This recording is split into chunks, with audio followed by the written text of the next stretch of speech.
Margin is honored to have such a distinguished group of teachers and students joining us.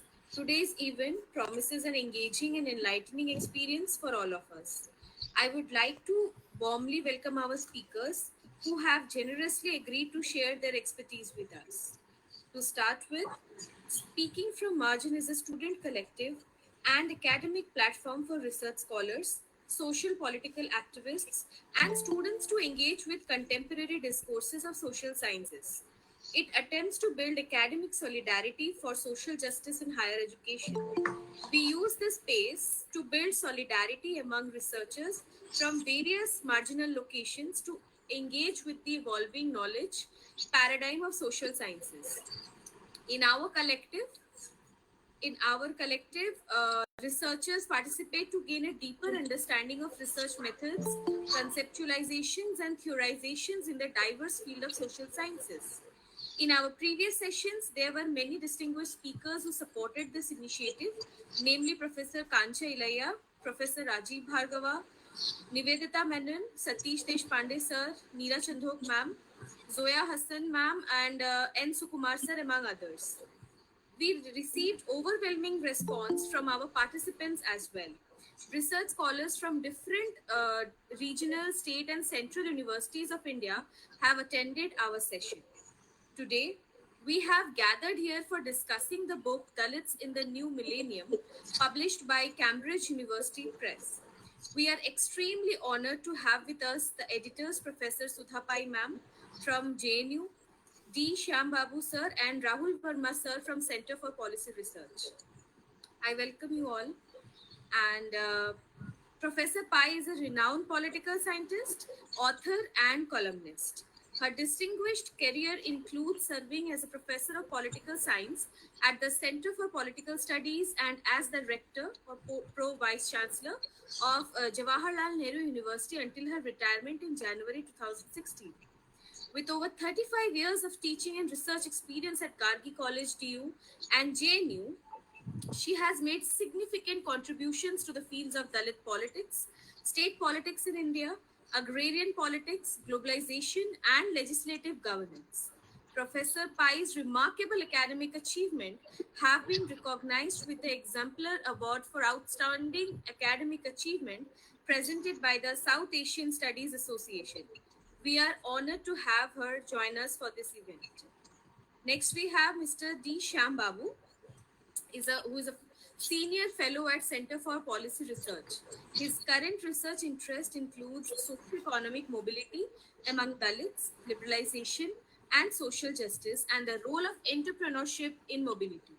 A former journalist, Mr. Babu has published widely on caste, identity, and other topics, including nuclear non-proliferation. Next, we have with us Mr. Rahul Verma, who is a fellow at the CPR and visiting assistant professor of political science at Ashoka University. His research interests include voting behavior, party politics, political violence, and media. His publications include the co-authored book Ideology and Identity, The Changing Party Systems of India. I welcome all of you to Speaking from Margin. This book discussion is very important for us nowadays, and with this discussions, we gain knowledge more about our day-to-day lives. So the event will commence with opening remarks from our esteemed editors, each allocated a thoughtful 15-minute slot to share their insights and set the tone for our discussion. Following these presentations, a dedicated segment for discussants will allow for critical thought and analysis, fostering a dynamic exchange of ideas for 15 minutes. Subsequently, our editors will respond to the discussants' insight, engaging in a thoughtful dialogue for 10 minutes each.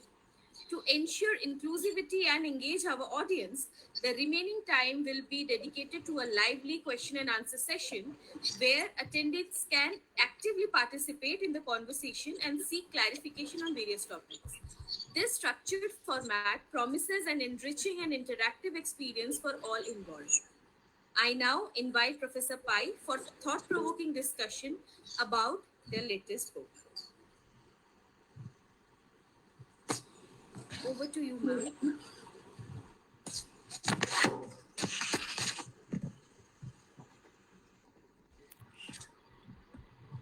thank you for inviting me.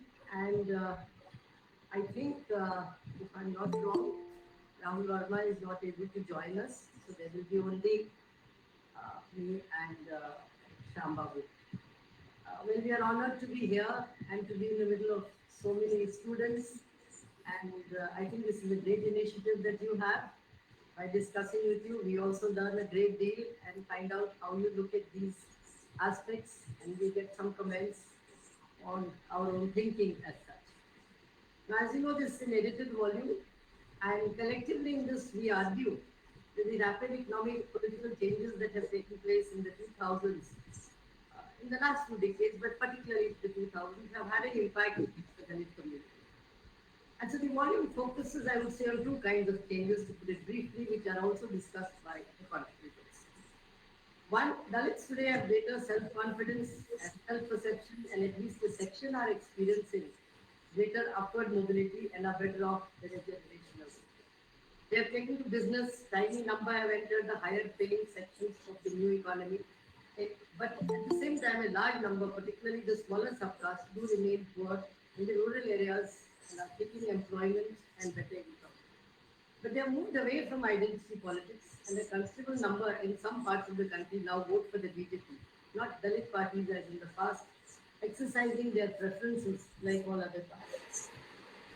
Two, this does not mean that Dalits no longer face discrimination in everyday life. Atrocities do take place and are rising, and but the nature of atrocities by upper caste and OBC and patterns of discrimination have undergone considerable change. While traditional forms of atrocities do take place in large numbers, such as rape and murder and so on, the underlying reasons for the rising graph of atrocity is no longer ritual untouchability, but is social jealousy at the upward curve that a section of Dalit lives have taken. For example, the book shows the attempt to keep Dalits out of the private sector, newsrooms, media, realms of literature, art, and culture. The increase in Dalit suicides in institutions of higher learning due to bias and mistreatment. So the attempt overall is to curb the upsurge from this. Yet we do argue that the frameworks or the academic lens that is used to study Dalit social and political reality has not undergone much change. And so the attempt in the chapters is to move beyond traditional frameworks to present a better understanding of the 2000s. That is, we argue that there are multifaceted changes taking place, many of which remain under research. So in many cases, we are raising questions. In the 1990s, identity politics was important and issues of social justice, dignity, self-respect drove mass and electoral politics. But in the 2000s, two significant developments are responsible for change. One is globalization, we argue, and the other is cultural change. Due to globalization, we are witnessing a shift from the desire for social justice, it does retain its importance, to material improvement. There is this feeling that Dalits have acquired a modicum of dignity, self-respect, self-confidence out of the struggles of the 80s and 90s, and now need to fight for economic advancement. So you have a critical mass of educated Dalits due to democratization, reservations, in post-independence India, small elite and influential middle class, which feels that it should also share the benefits of globalization and not be left behind. So there is a transition from, as one of the contributors argues, Dalits in the middle class to a small but influential Dalit middle class in towns, even in towns and rural areas. At the same time, cultural modernization has produced, particularly among the smaller subclasses such as you see the non-Jatas in North India, a desire for inclusion into the Shastra fold. This is not just an electoral change, but signals perhaps a deeper underlying shift that points to the need for greater research. So the result is internal fractures, there is a small, better off educated class, and there are the poorer, marginalized subclass who are competing for reservation and welfare. Now, with the decline of older Dalit parties, there are a number of developments are visible, which points out. The pattern of Dalit electoral preference is not the same across the country. There is no single Dalit discourse. Although Dalits form a substantial proportion of the population, Punjab have not moved towards the BJP. They still support Akali Dal, Indian National Congress. In Rajasthan and Madhya Pradesh, following the decline of the BSP Congress has gained a modicum of the territory. Andhra Pradesh, Andhra Pradesh and Telangana, it's the regional parties that have retained the support of the Dalit population. In Tamil Nadu, Dalits and parties representing them are stridently and violently opposing the entry of the BJP into the state. But there is across all regions one common factor, and that is the iconization of Dr. Ambedkar, all parties and groups attempting to appropriate his legacy. It is in UP and in some parts of the Hindi heartland that a section of Dalits have moved in increasing numbers towards the BJP. Consequently, here more than elsewhere, Dalits are divided into the Ambedkarites on the one hand and the Hindutvalis. So on the ground, these divisions are even more complex. Third, you have new Dalit organizations that have emerged taking the lead in protesting against atrocities. Bhim Army in Uttar Pradesh, Vanchit Bahujal Agadi in Maharashtra, and the Uda Dalit Satyachar Committee in Gujarat led by Devesh Digwani and many others. The important question that some of these articles raise is, do these organizations represent crisis facing Dalit politics today or new forms of regeneration following the eclipse of older Dalit parties? But it's true that at present these leaders do not have the the organizational capacities to create a strong movement or a political party. Now, these changes and the crisis in Dalit politics can be is understood by using a twofold frame of aspirations and anxieties. Aspirations underlie desire for faster economic upward mobility and equality. Anxieties are present uh, in protests, are visible in the protests not only against atrocities but also frustration due to joblessness, lack of improvement in material conditions, leading to feelings of uncertainty and ambiguity over both ideology and actions. This makes them vulnerable to mobilization by right-wing forces. Using the frame, the chapters in this volume grapple with transformation in a number of areas. I think they range from electoral politics, political economy, popular culture, ideology and identity, representation and discrimination in the two parties. The attempt really is to explore Dalit reality in the most in the new millennium in the most holistic manner and to integrate all major aspects of Dalit experience. And all these are linked together in complex ways, we believe. So an integrated approach is much more better and is much more helpful than any isolation approach. Let me then mention, a few contributions which will give you an idea of the book. A number of essays examine the significant changes in Dalit electoral preference, which I've already mentioned, in different states, ranging from UP, Bengal, and Tamil Nadu.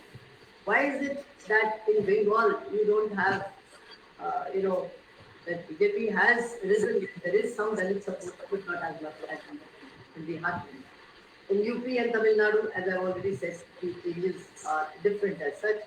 The BJP, under the leadership of Modi, taking advantage of the various changes in the 2000s, has very deftly combined communal polarization, cultural inclusion, the promises of rapid economic development, nationalism, numerous welfare programs, etc., to use social media to obtain support.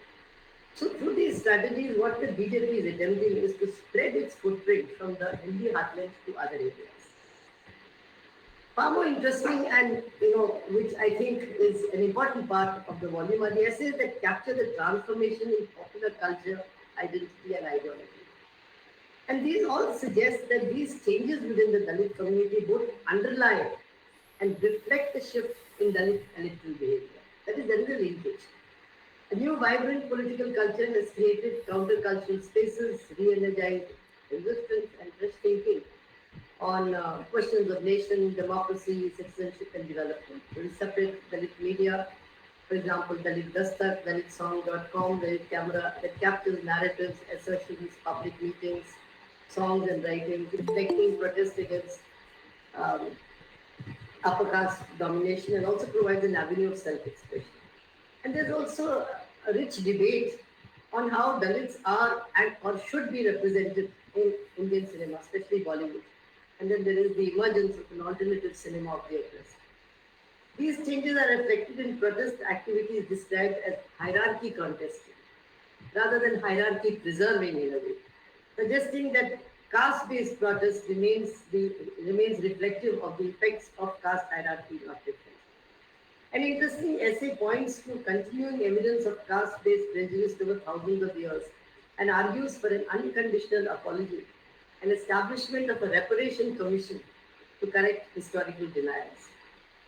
Changes in reservation and representation have attracted controversy as some contributions illustrate. An essay argues that reservation has helped create a new Dalit political elite class, which is integrated with the rest of society and helped reduce caste bias. The introduction of a 10% quota in 2019 for economically weaker sections has altered the standard definition of backwardness and de facto reserves such a quota for upper caste. And there's also the increasing demand by lower OBCs, particularly in the Hindi heartlands, for inclusion into the scheduled caste category, which represents also a desire for upward socio-economic mobility. An extensive survey by a contributor of media newsrooms of newspapers in Hindi, particularly Hindi newspapers, shows that representation of Dalits within the media and therefore coverage of media issues remains low. Finally, an issue which has attracted public attention but suffers severe lack of caste and religion segregated data is suicide by Dalit students. Suicides in the general population have been rising, but the 2014 National Crimes Record Bureau data, which is produced in the article, indicates that scheduled tribes and Dalits make up the highest percentage of suicides. A complex phenomena shaped by sociological, socio-economic and cultural factors. In fact, higher educational levels among Dalits have led to higher suicide rates. So I would say in sum, the various contributions reveal that with transformative shifts in the new millennium, there remain many troubling areas of concern which point to an urgency to enter into new, as yet uncharted areas of research. I think I'll stop here and you can ask questions. Thank you, ma'am, for sharing your insights and engaging in this enlightening discussion about your book. Your insights and perspectives have enriched our understanding. Now I would like to invite D. Shyam Babu, sir. Thank you, Riya. Thank you, Ganesh. And I really am thankful to speaking from Margin Group for extending this kind invitation to me. And I have a couple of slides to share.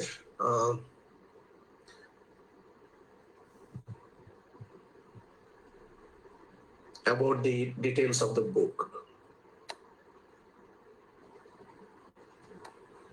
Can you see the slide? Yes, sir, it's visible. Okay, just let me. Okay, this is the book we edited, a little bit about its history.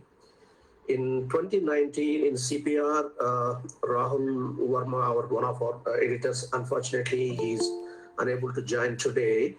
And he organized a roundtable on Dalit politics.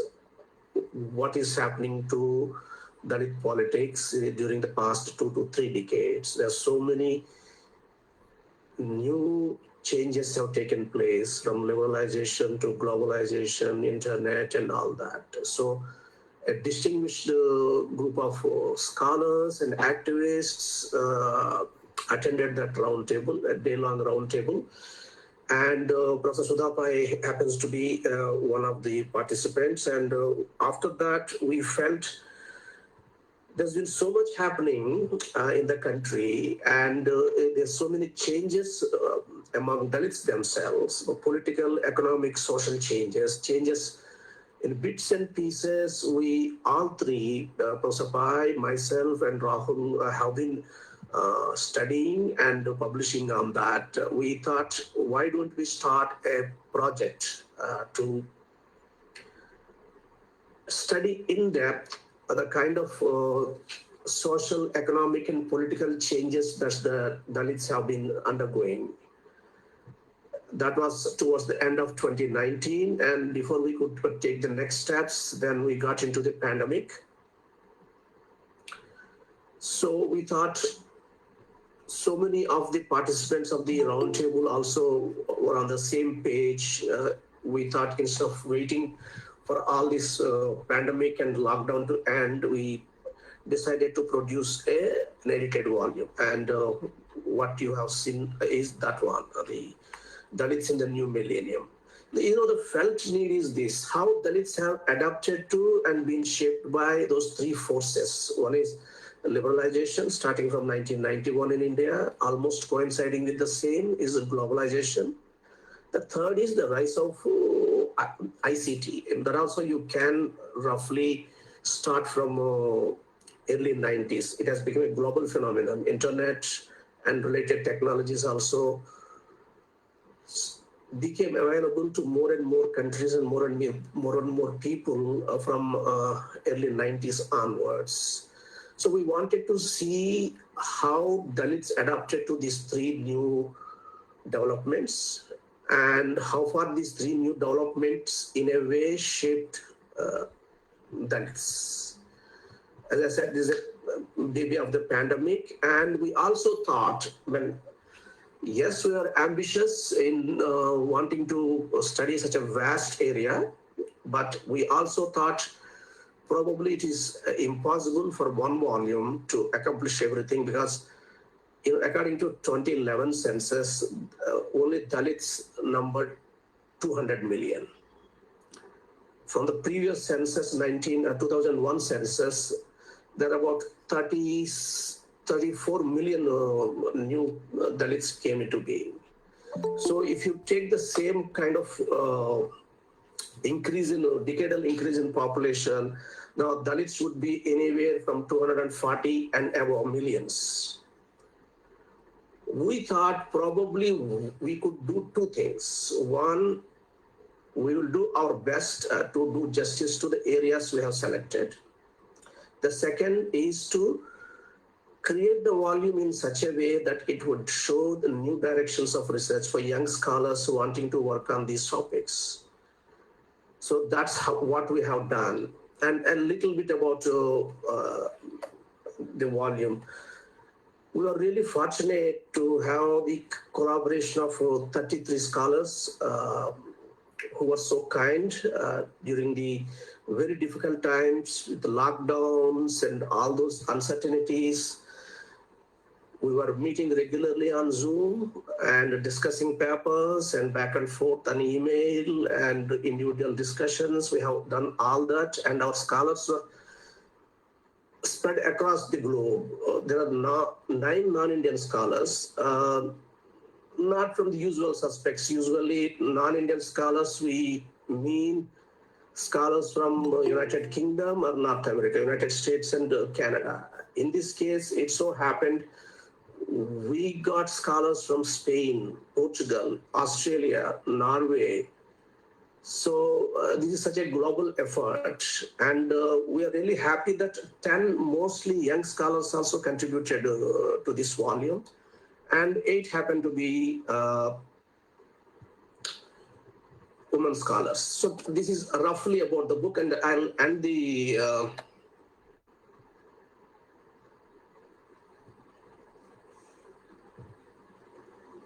sharing. Okay, now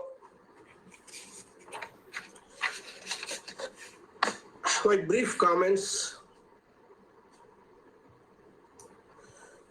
You can tell the story of any marginalized community like Dalits in a chronological order. Start somewhere in the distant past, talk about their subordination, reasons for their subordination. It could be caste, or it could be color of their skin, some other ethnicity or religion, and trace down all those ups and downs along the way in their journey and where they are. And it is perfectly possible, and it is also, I would say, still valid to tell the story of Dalits, their distant past, then the colonial intervention that came, highlighting things like 1860, when IPC came into being, suddenly all Indians were declared equal. That is such a momentous development in the history of Dalits. And from there, you can talk about a lot of other initiatives by the colonial government, including the 1935 Act, which brought all Dalits together as the scheduled caste. Again, there the credit must go to Dr. Ambedkar, whose efforts resulted in creating a community, a national community of literally hundreds and hundreds of castes as Dalits and scheduled castes. That approach is fine. Then you can talk about the constitution, you can talk about the prevention of protection of Civil Rights Act, and then you can talk about the 1989 Atrocities Act, about reservations, and you can talk about all the developments like decadal improvement in their literacy, their land holding, their jobs in public sector. All those issues are there, and this volume in a way covers all those traditional issues. What we also felt is that it's not just about progress, maybe going slow, step by step. We thought it is a kind of progress and regress at the same time. Maybe in one area, Dalits experience some liberal environment, which they make use of, improving their literacy or branching out into non-farm activities or some entrepreneurship. And at the same time, you would see maybe in the same state, maybe in the neighboring state, an entirely different scenario where they are really oppressed. And in a way, this story is always punctuated by brutal violence. By the time you forget, okay, things might be improving, you think, suddenly you see a news item that a few Dalits are lynched, or a Dalit woman raped and paraded naked. So all the developments you are really thankful for wouldn't mean anything that day.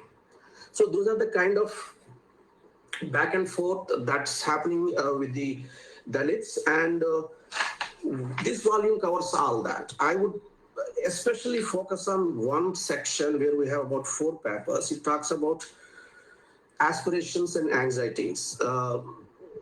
It, in a way, is a bridge.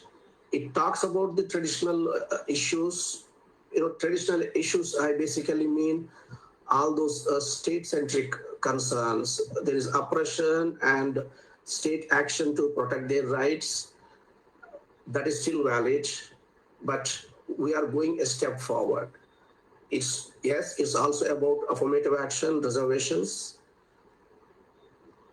That agenda has not gone anywhere. It is very much on table, but now it is not just affirmative action. Social justice plus. What is this plus? According to your own intellectual imagination, according to the times and places, like entrepreneurship is possible only in some areas, only for some sections. It's not a solution for the entire Dalit population of 240 million plus. So we have these 4 papers in this section. They talk about young scholars actually talking about how internet is affecting society and how Dalits, having failed to have any say in the legacy media. Their representation in the legacy media is so abysmal, number one. Even if they are there in few numbers, they are not encouraged to give prominence to the concerns of the community. So a Dalit becomes a journalist, but he would be talking about everything else, but not about his own community, even if it is a big issue. But suddenly you have these internet technologies. It can be blogging at one time, vlogging, or YouTube, you name it, so many other social media platforms. The entry barriers have come down. There's no doubt about that.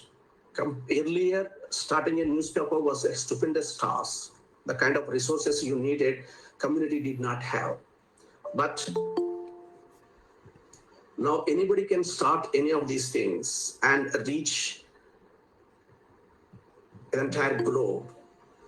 However, one of our papers in this section says, yes, Dalits are in a large number using these technologies and they are finding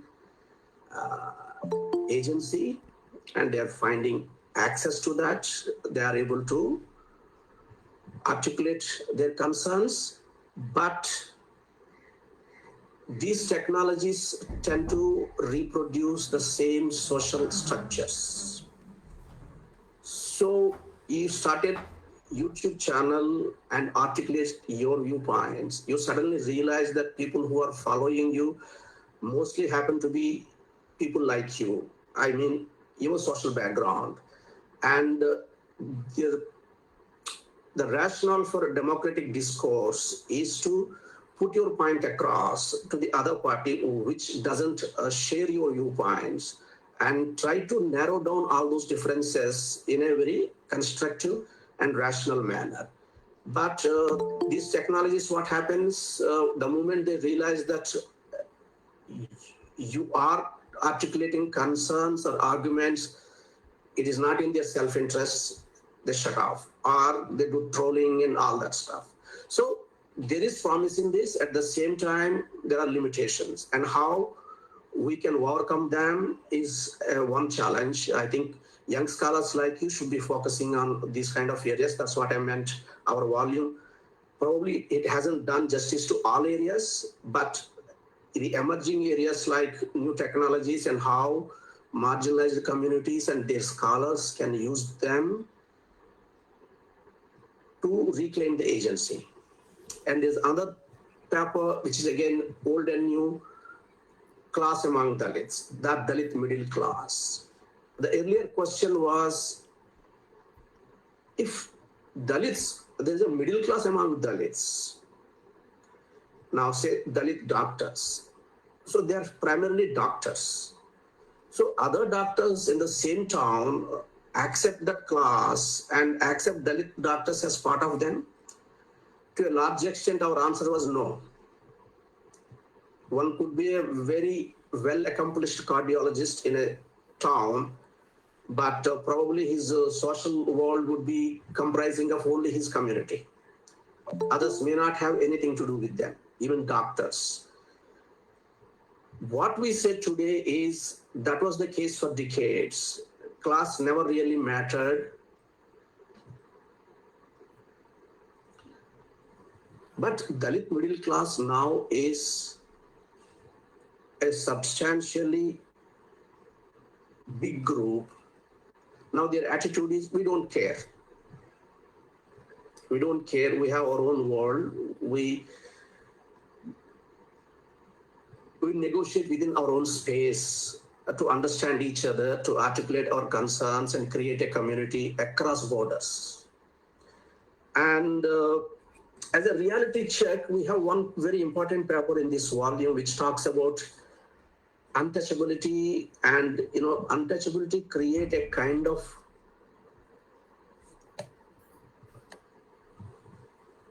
more or less slavery kind of situation for Dalits for centuries.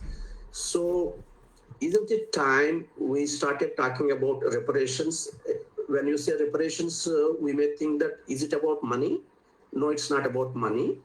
It's about a discourse. Holding the society accountable for the historic crimes. It's about restitution. Restitution doesn't have to be in a material manner.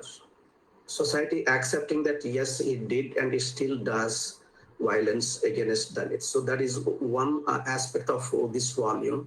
And I would briefly mention another one, which is my own paper.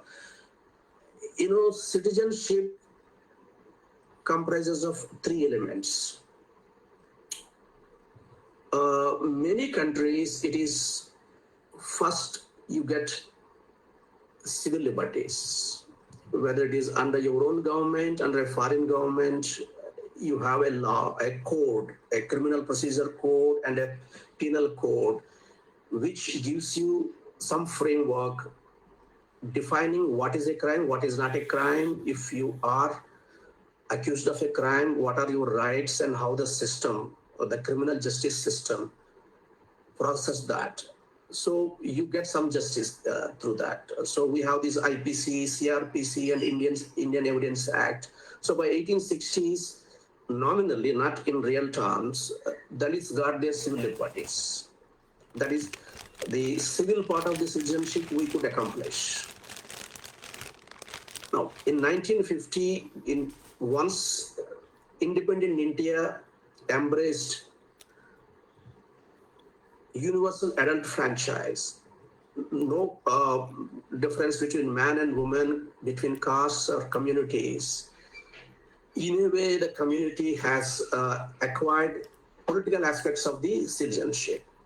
The third and most important aspect is social aspect of citizenship. Why it is more critical, that is yet to come our way.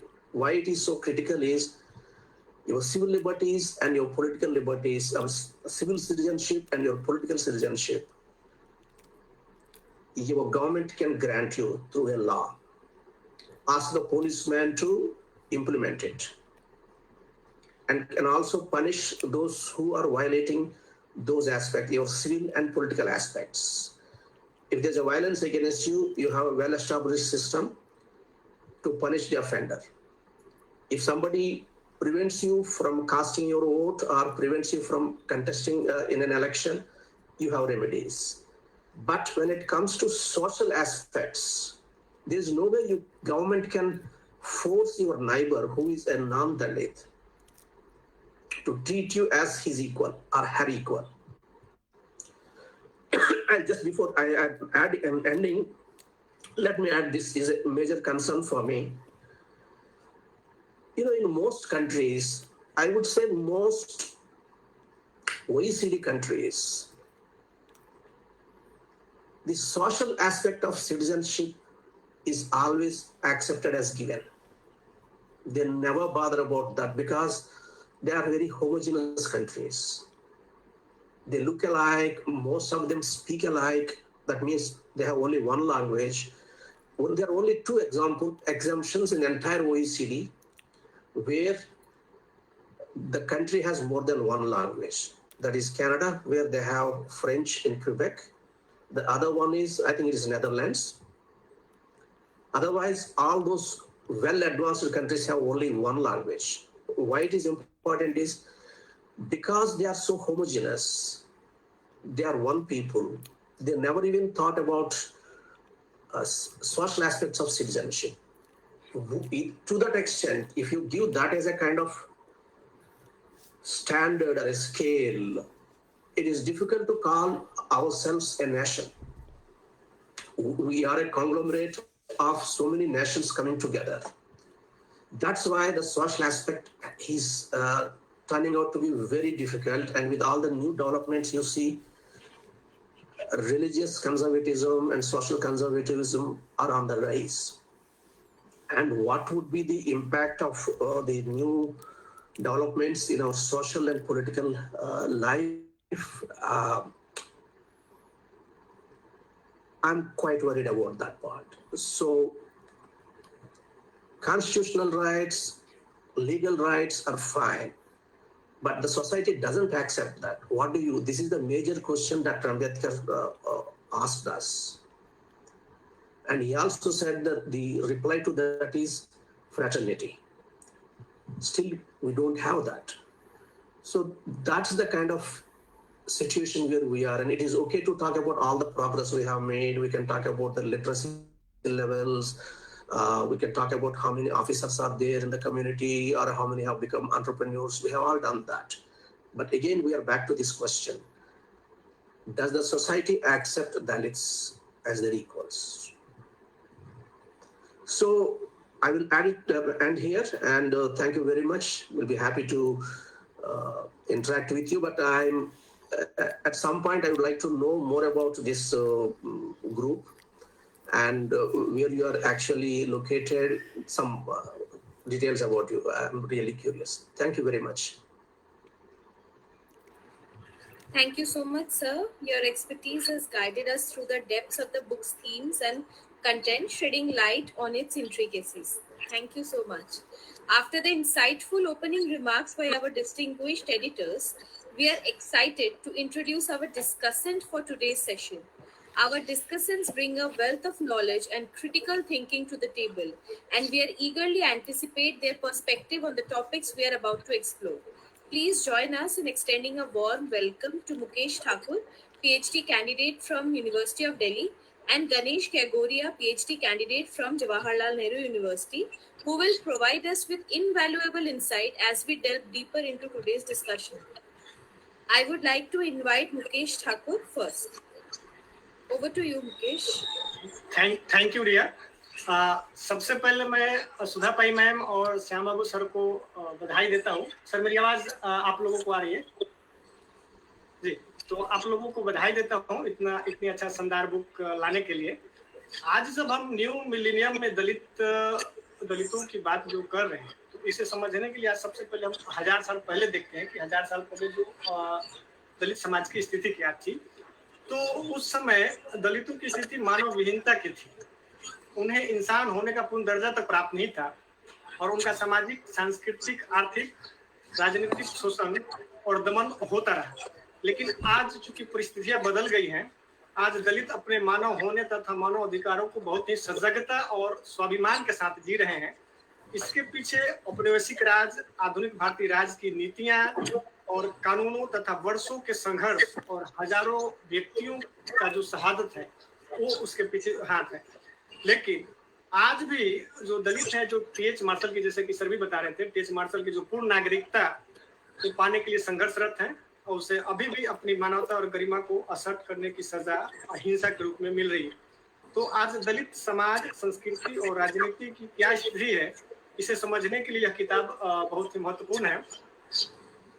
यह book जो है बौद्धिक रूप से बहुत ही समृद्ध और पुस्तक है, जो कि आम जनमानस, रिसर्चर, प्रोफेसर, बुद्धिजीवी सबके लिए फायदेमंद है तथा दलित जीवन की आशाओं, अपेक्षाओं, बेचैनियों, अंतर्विरोधों, सफलताओं, असफलताओं का विशद विश्लेषण तथा वर्णन करती है।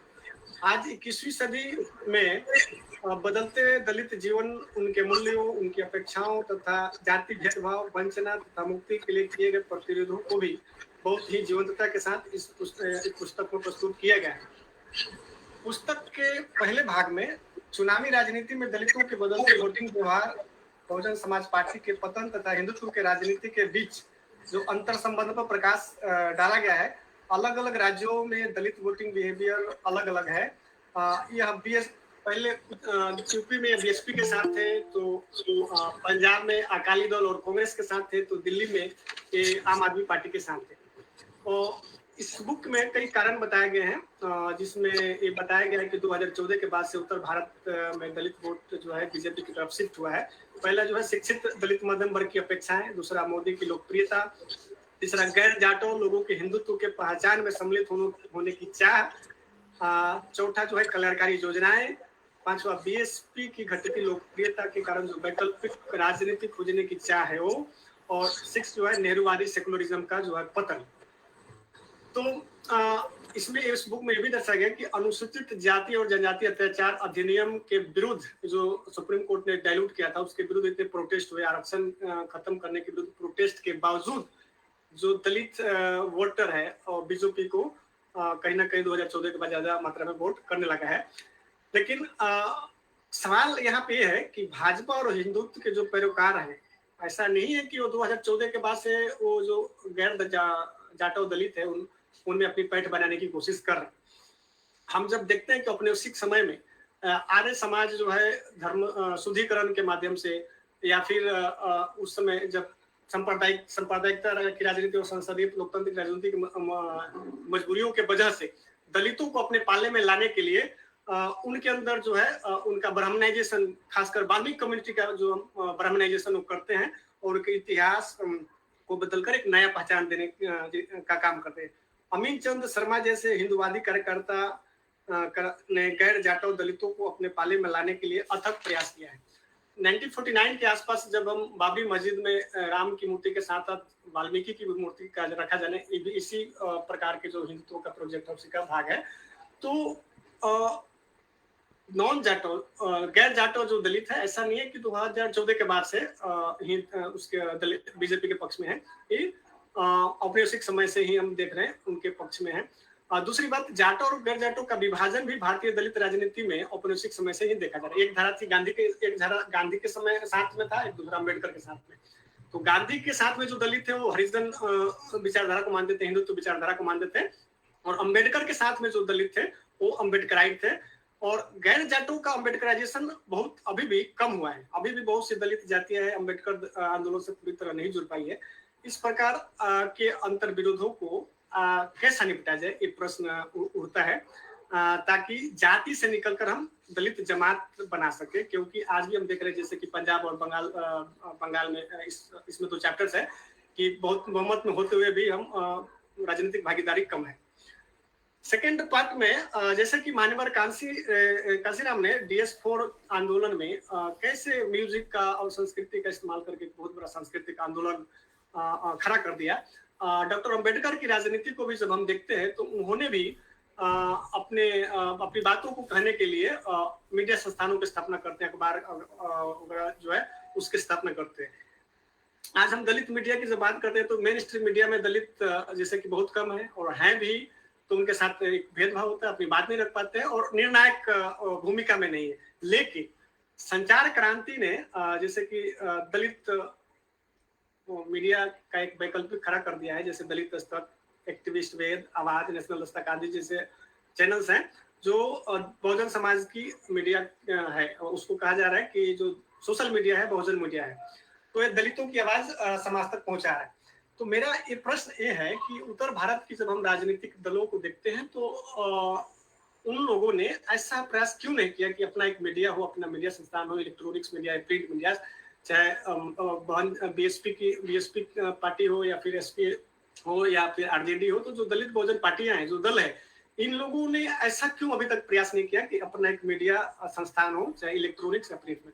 पहला, इसका क्या कारण हो सकता है? क्या दलित राजनीति के कमजोर होने के कारण में ये भी एक कारण हो सकता है? तो कुछ थर्ड जो पार्ट है, बाबा साहब ने कहा था कि दलितों के 2 दुश्मन हैं, ब्राह्मणवाद और पूंजीवाद। दलित आंदोलन ब्राह्मणवाद से तो लड़ते आ रहे हैं, लेकिन जब पूंजीवाद से लड़ने की बात आती है तो इसमें 2 धड़े हैं। एक जो धड़ा है पूंजीवाद को प्रगति के अवसर के रूप में देखता है और बढ़ते हुए मिडिल क्लास और दलित उद्यमिता को सेलिब्रेट करता है, लेकिन सेलिब्रेट का इसी ये धारा जो है। दूसरी जो धारा है पूंजी और फांसीवाद के विरुद्ध जो संघर्ष लड़ने की बात करता है। इस धारा के विद्वानों का कहना है कि पूंजीवाद से जो दलित है उनको ज्यादा नुकसान ही हुआ है, क्योंकि उदारीकरण, वैश्वीकरण और निजीकरण ने जो दलितों को जो मिल रही अभी तक जो सरकारी जॉब मिल रहा था उसको कम किया है। और निजीकरण में भी देखें तो अभी निजी संस्थानों में अगर हम देख लें तो बड़े बड़े पदों पे, जैसे सीईओ के पदों पे, मैनेजर के पदों पे, जो निर्णायक पदों पे दलित बहुत ही कम है और न के बराबर हैं। और लेबर मार्केट में भी देखते हैं तो सुखदेव फ्राट जैसे उनका अध्ययन है कि लेबर मार्केट में भी जाति के आधार पर भेदभाव होता है। तो निजीकरण जो है कितना नुकसान पहुंचा है, तो दूसरे प्रकार के विद्वानों का एक कहना है। तो प्रश्न यह है कि दलित आंदोलन इन अंतर विरोधों से कैसे निपटे, क्योंकि एक बार जब साम्राज्यवाद की लड़ाई हो रही थी तो औपनिवेशिक समय में, तो उस समय दलित का जो स्वराज्य की लड़ाई के लिए दलितों को अपना जो लड़ाई है पीछा रखना पड़ा।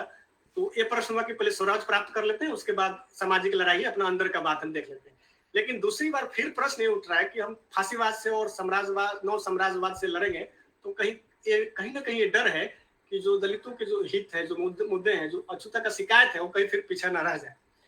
और जो 4th सेक्शन है इस पुस्तक में, जो जाति आधारित भेदभाव और हिंसा वंचना का तो जिक्र है, लेकिन इस न्यू मिलेनियम में जिस प्रकार सिविल सोसाइटी द्वारा जो न्यू इंडिया के बजबाजाते नरक को अनसीन कर दिया गया है। हाँ जी, इस भारत में भी एक अनसीन इंडिया रहता है जो आज भी हाथ से मैला उठाने का काम करता है। आज भी वो सीवर सेप्टिक टैंकों में, नरक से भरे सीवर सेप्टिक टैंकों में डूबकर मरने के लिए मजबूर है। इस किताब में आदरणीय लेखकों ने अनसीन कर दिया है, उनके इश्यूज को, उनके मुद्दे को नहीं रखा है, उनके प्रतिनिधित्व के मुद्दे को इसमें नहीं रखा गया है।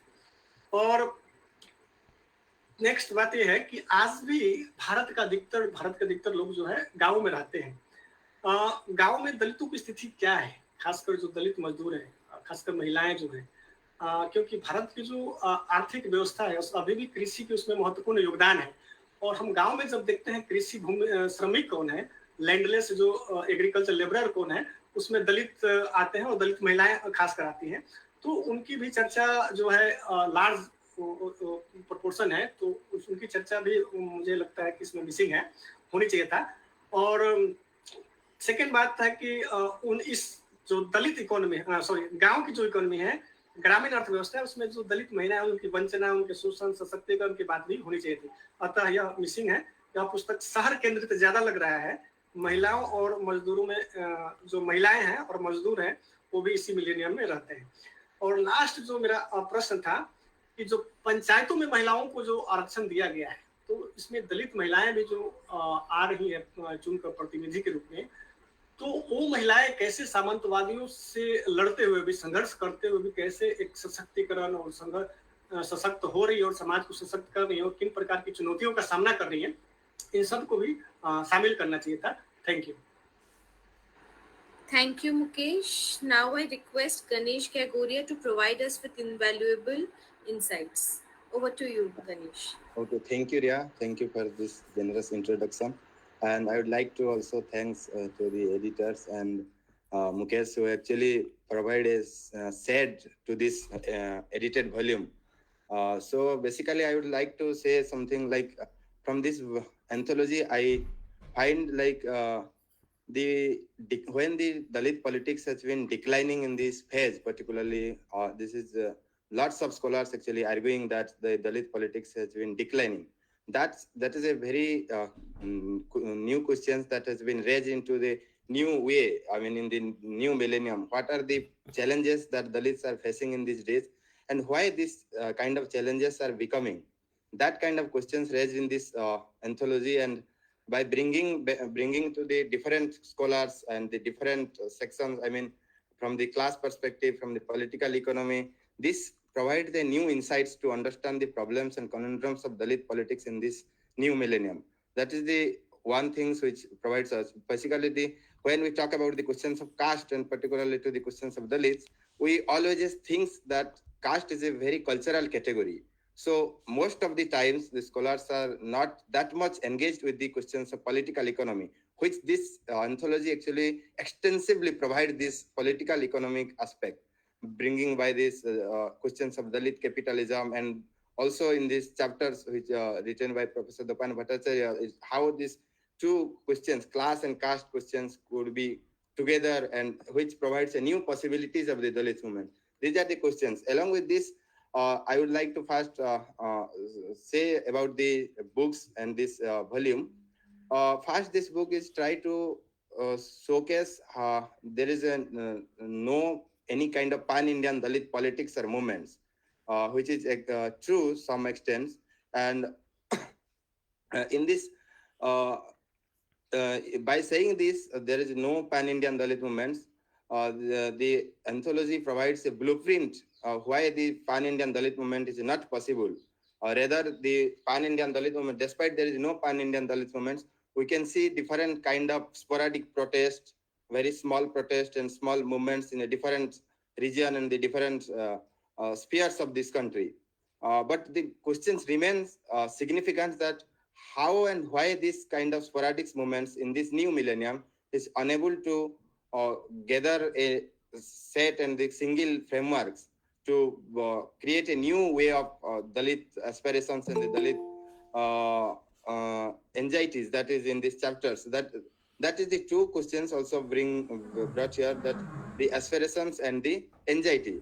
When we are talking about the decline of the Dalit politics, this aspiration, particularly through the Dalit middle class, how they are coming together and fighting for the injustice and all this, due to the protest and some effective turn among the Dalit communities for the rise of extreme atrocities and the extreme atrocities, not only to the Dalits men, but also we can witness lots of cases, particularly Hathras rape case and Unnav's protest. These are the new way that actually provides us to think and rethink that how the Dalit politics can be a new possibility and will be a new possibility, which is the important aspect by bringing the new leaders like Chandrasekhar Azad, Jignesh Mevanis. These are some young leaders who can provide a new path for this Dalit politics in the new millennium. So these are the questions, and also despite there is a fragmentation among the Dalits, there is an ideology, Ambedkarism, which provide and which make a sense among the entire Dalit community despite the region. And the important questions here brought by the scholars that the politics of Dalits actually differ from the region to region. Like earlier also Mukesh and Professor Pai also told that how the West Bengal and Punjab case is different, despite there are long numbers of Dalit populations are present, but the Dalit aspirations and the Dalit assertiveness is remain invisible in this kind of in this region. And we can take the case of Odisha also, and along with this regional understandings of the Dalit politics. So how do these volumes not exactly engage with that aspect? Since in that areas, particularly in the northeast, there is no Dalit population visible, but how this, if we are looking at regional aspects of the Dalit aspirations and the Dalit politics and the Dalit movements in this new millennium, how these areas and this sphere, particularly the northeast, as an area which can we connect, and how can we see this kind of problems and this kind of questions into this new millennium? Actually, that is one thing. And another most important aspect that this book is bringing, that the significant development, particularly in the Dalits, particularly the globalization and the cultural changes that has been happened, and bringing by this historical and genealogical Dalit movement that you can see from the Maharashtra to the Uttar Pradesh, particularly in the North India. So I would like to also know why this kind of contradictions we can find, particularly even we can see the history of Dalit politics, the politics of recognition that is visible in the North India, particularly in the UP and some extent in the Bihar, that the prominent Dalit Bahujan politics visible, despite they are not that much epistemological literary aspect in comparatively the Maharashtra, where we can see there is a richness of the literary and the popular culture, which is mentioned in this volume also. The popular cultures and cinema, which has the extensive potential in the Maharashtra case, but the political and the politics of recognition in the electoral politics is not visible that much in this state. This is the contradictory phase that I would like to highlight here. And though the internal divisions among the Dalit Bahujans, these new aspirations of these new young generations of the Dalit leaders actually provides a new sets to make a new possibilities of the Dalit politics as well as the movements. And another questions is like that has been raised very meticulously in this volume is there is a ideological shifted which has been visible in the rightward shift also, that how the right wing actually appropriate, which is the prominent reason to the decline of Dalit politics. That volume also showing that the ideological shift. So the question remains significance.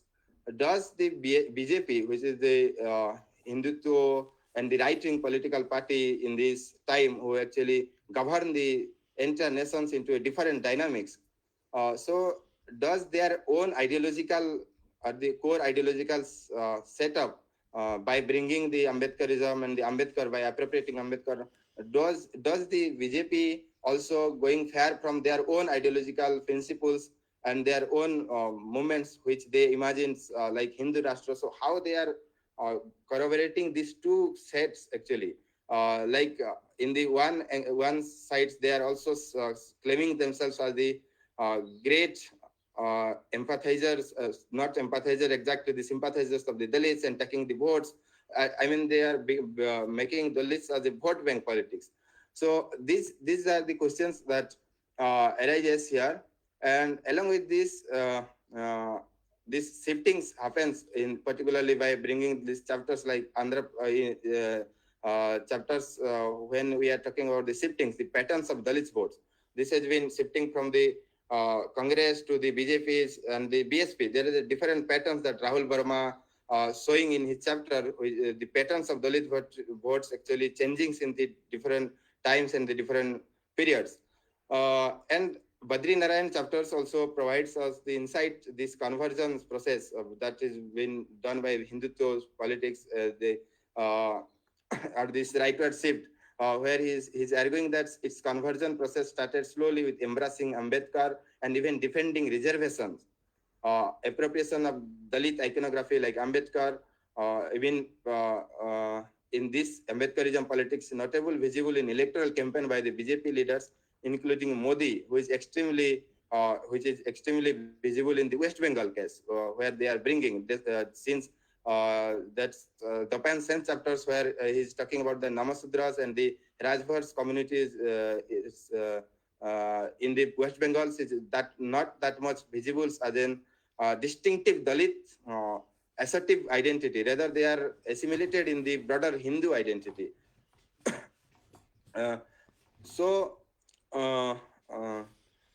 This is the kind of questions and this politics of redistribution that has been meticulously managed by the BJP to gain the votes banks of the Dalits. So, and also the important questions raised here that the Dalit political parties in these days are unable to bringing the political funds, which is the more important question, which is related to the political economic questions, due to the lack of political fund and all these things. The Dalit political parties are declining day by day. Despite this popular and the cultural discourse and the protest, films and the Dalit writings has provided a new avenue of self-expressions and alternative to upper caste thinkings and beliefs. They are making their own self public spheres also. Not in this popular culture also, you can find in the political discourse that they make public spheres by bringing the statue during the Mayawati's regime. But how this kind of public sphere actually visible in this current millennium, what the book actually try to say in this time, in the new millennium, how this public sphere has been changed into the new directions, how the Dalits are getting their space, despite they are launching different kind of protest and different kind of movements. But during the protests and movements also, the rise of police atrocities and the particularly in the rural area, but Mukesh was actually trying to visualize some sets in the rural aspects. It is some extent possible in these urban spheres that the Dalits are getting together and doing the protest and all these things is possible. But how the everyday caste crimes actually been set forth by the Dalits in the everyday humiliations or the everyday precarity. Along with this, despite it is also spearheaded to the other part of this country, like Tamil Nadu, where Meena Kandasamy and Hugo Garingas bring this protest and movements is occurring in that area. But how this distinction and how this differentiate category and differentiate protest and movements are occurring into the simultaneously in a different region of the countries can be visible and can be seen as a singular framework in the nationwide. That is one question remains significant. And of course, these social medias and these are the new platforms which provides new space to the Dalits in the as a kind of digital democracy that this volume actually saying, the concept called digital democracy they are bringing. But the another questions are the kind of last, that when we talk about the Dalit politics and the Dalit in the democratic spheres, we always just find that is a new set of theoretical ideas and conceptual category emerge when we study and research the Dalit issues in India, from the sociology to the political theory to the political economy. So when we talk about the political theory or the political science, that I would like to know more from the Professor Pai, when we talk this rise of the Dalits assertion and the politics of recognition in the time of 1980s, scholars like Yogendra Yadav, who actually provides a conceptual category and the theoretical framework like second democratic officers, and even you also provide this unfinished democratic revolution. So how do you see this in this new millennium? What kind of new conceptual category or the theoretical category you are looking in this time actually? So when the entire Dalit politics has been declining into, and they are shifting towards a new ideological force. This would be one of the questions. And there is another one, is that how this religious sphere actually, particularly when we are talking about the religious, because when we are talking that the entire cultural politics has been shifted into the Hindutva project, particularly who is led by the BJP, and they are attracted Dalits votes. But when we are looking in the reality, that in the religious spheres remains the Dalits are not get that much recognition, particularly since these political parties, particularly the right-wing political parties, are attracting the votes from the religious line to the peoples. But why these religious disseminations and this religious, what scholars like Kansa Ilaha has called that the second-class citizens, Dalits are the second-class citizens in this Hindu religious. So how they are think, and they are looking themselves into these religious spheres, particularly the Dalits in this new time. And the final point I would like to flag out is that the discriminations and representation in the last sections in this anthology, which mentions when we talk about the discrimination and reservation, it is more associated with the reservations of Dalits in education and employment. The important issues raised in the anthology is increasing demand of reservations by lower OBCs for inclusion into the SC category, particularly from UP, Rajasthan, Jharkhand, and West Bengal. And in the same time, recently the Bihar Caste Census surveys also shed a new lights to understand these kind of antinomies among the OBCs and the Dalits actually, the contradiction within the Dalits and OBCs. How can we look, and how can this kind of problems is it's being not exactly resolved, but can we look as an academician or the researchers? So when this anthology engaged with the questions of reservation and representation, I was wondering how the volume bring the issues of women, especially Dalit Bahujan women, in the reservations and representation politics. By bringing the questions, particularly in the Dalit question, into the forefront, for instance, the BJP's echoes of these fanatic attitudes, how Dalits are feel themselves as the as the kind of citizens, despite they are getting everyday humiliations and all this. So these are some of my questions that I would like to know from you, and this is a really very extensive works that are bringing by different scholars and different activists also. Some activists also retains their chapters in these volumes, which provides a new sites to doing research into this new millennium actually. So by saying this, I would like to complete my section. So thank you so much. Thank you, Ganesh. We appreciate the thought-provoking comments and critical insights shared by our discussant. Thank you for your valuable contributions. We have enhanced the quality of our conversation today. So as we transition from the insightful comments of our discussant, it is now time to welcome back our esteemed editors. They have patiently listened to the discussant's perspective, and we eagerly await their responses and insights as we continue to explore the book's themes and ideas. Over to you, ma'am.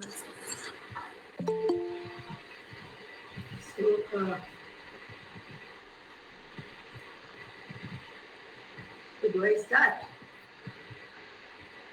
Yes, ma'am, you can start. Okay. Well, both the discussants have raised extremely important points.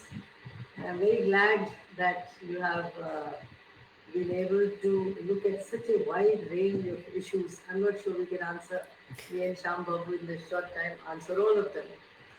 But I'm very happy to see that there's so much understanding of both political science as well as of Dalit politics and its relationship to Indian politics and the questions that have been asked. So I think what Mukesh pointed out described the book very well, but he pointed out that there were three areas that have not been covered. One is the whole question of humiliation, that is of people working, let's say, with their open hands in sewers and, what is happening to scavengers and so on. Yes, that is the area that we have not looked at. That would require a lot of field work. Secondly, we've not looked at rural areas. You see, as Shyam Babu mentioned, the original idea was to do a lot of field work and find out ki kya ho raha hai, whether in rural areas or in urban areas and so on. But the problem was the pandemic. And therefore, although we had actually chalked out dates and so on for field work, very little of that could be done. So I do agree that the rural areas have not been looked at. But I'd just like to say here that one aspect that can be kept in mind by anybody who looks at the rural areas is the whole question of migration. If you look at migration, and migration became very important again during the COVID period, large number of those who migrate are the poor. From Eastern UP, they migrate to Gujarat, they come to Delhi, they go to better off parts of Bombay and so on. Most of them are Dalits. So the migration, the fact that jobs are not available in rural areas, even if you are able to gain some modicum of education, is a very important factor. So I would say that if one were to look at the rural areas, one is the lack of amenities, the lack of opportunities, and the third is the need for migration. I agree, and that would require a lot of research, and I hope young people will be able to take it up. The third is the absence of women. Yes, I agree. We did not take up Dalit women because I guess there's that much you can do. Also, I would submit that gender studies is becoming an area of its own, with its own theoretical understandings, whether it be Dalit women or women from other castes and so on, and how caste and class intersect where women are concerned. So I would say that would require very, very special kind of require different volume altogether, and particularly looking at what is happening in the panchayats. And now with the women's bill having been passed, although of course it's going to take a very long time for women to actually gain representation in parliament. The whole question is not just of women in panchayats, but representation of women, whether in panchayats or in all areas, as well as in the whole question of labor. And in fact, a lot of studies have shown that the number of women within within labor, that is whether it be on the fields or in other kinds of labor, has gone down, and that is true of both urban as well as rural areas as such. I'll come back to Mukesh if I have left out anything, but I think I would like to begin. I'd like to take up one issue which I think has been repeatedly mentioned, and that is this whole question of pan-Indian Dalit politics. In this book, we have not gone into it in detail, except that we have flagged the issue that Dalit discourse and Dalit politics is different everywhere. But I've written on this elsewhere, so I guess I will draw on it. I would submit that the differences lie in both, not just the size, but the diversity of the country. For example, M.S.S. Pandian, when he discussed about Dalits in Tamil Nadu, he said they have a Tamilness. That is, they share regional identity, they share an anti-caste attitude, obviously, but they also share language and culture in a way that you cannot really separate them from the others in some ways, except from the point of view of discrimination. And this is seen in the fact that if you look at Dalit parties today in Tamil Nadu, and here the work of Hugo Gorin is very, very useful. Maybe he's not mentioned it here. You have the Dalit Panthers of India, and you have the Pudya Tamism, that is the PTA. Now, in the colonial period, Dalits supported non-Brahminism. They were a very, very important plank of non-Brahminism. And they remained with them. But when you come to the 1980s, when Dalit assertion becomes important across the country, Dalits in Tamil Nadu say, we have been neglected. It's the Thevars and the other OBCs and all we've done so well. You look at us, we've not got as much out of this partnership as we should have, so we are moving on. So what did they attempt to do? They attempted to form what they call independent Dalit identity. And their greatest problem today is that they have not been able to form an independent Dalit identity, which is very, very, very different from Dravidianism. So what have they done? If you read about these, they espouse nationalism. And, they espouse things, of course, they talk about discrimination. But one of their major problems is that they then get drawn into coalitions with the DMK and the IDMK, and their attempt to form a very independent identity has not been very successful. I would say that there are three kinds of movements in the colonial period: Dravidian, Ambedkarite, and what I would call Gandhian, and which some of you have referred to when you talk about Harijans and so on. Dravidian identity was the oldest. In fact, even before the rise of non-feminism, you have Dalit scholars, Appadurai, Durai, Maslimani, and so on, writing about Dalit politics and so on. So it has a very, very old history in in the Tamil-speaking areas of the Madras presidency. When you talk about the Ambedkarite, you have Jyotiba Phule and then Ambedkar, and you have the long Mahar movement, and then finally you have conversion. Let's look at post-independence Maharashtra. There is so much fracturing because the Dalit legacy there also is divided between the Mahars and the non-Mahars. It is true that Ambedkar appealed to everybody, but it was really the Mahars who, as Eleanor Elliott's work shows, were really influenced by it because they were better off economically and they were in the forefront of the movement. Then the second division is between the Buddhists and the non-Buddhists. So you see, you have fractured legacies here, and that is shown in the way in which the RPI could not stay together, and you have the rise of the Dalit Panthers. But the Dalit Panthers, despite the fact that they have not succeeded electorally, I think their Dalit Sahitya has been very important, and it has definitely influenced the thinking of people within Maharashtra. Even, you see, as Dalit again points out, standing above the Dalits, you have a whole educated class, which has also been influenced by the Dalit Sahitya. And therefore, you find that everyday relationships are not as bad as in North India. It's not that, you don't have things like Khairlanji and so on, but on a day-to-day basis, Dalit Sahitya has definitely touched the lives of individuals. When you come to North India, you have movements which are very late and which start in the late colonial period. That is, you do have small movements, but they don't all come together and become large movements. The really important movement is the UP Scheduled Caste Federation in the late 30s and in the 1940s. And so you have a very delayed, consciousness. And so the RPI, in fact, in the mid-1960s in UP is a very, very short-lived party. The BSP, I think it's important to remember, was formed 30 years afterwards, after independence. More than 30 years, 1984. After a lot of democratization had taken place. And, a lot of change had taken place. And you have the rise of a class, and I think Mayawati and Kanchiram epitomized that class in North India and so on. So I think the lack of a pan-Indian discourse is because of the regional differences, the regional divides. Dalits everywhere share certain problems: discrimination, untouchability, bad behavior, lack of jobs, poverty. But poverty is much greater in North India than in Tamil Nadu.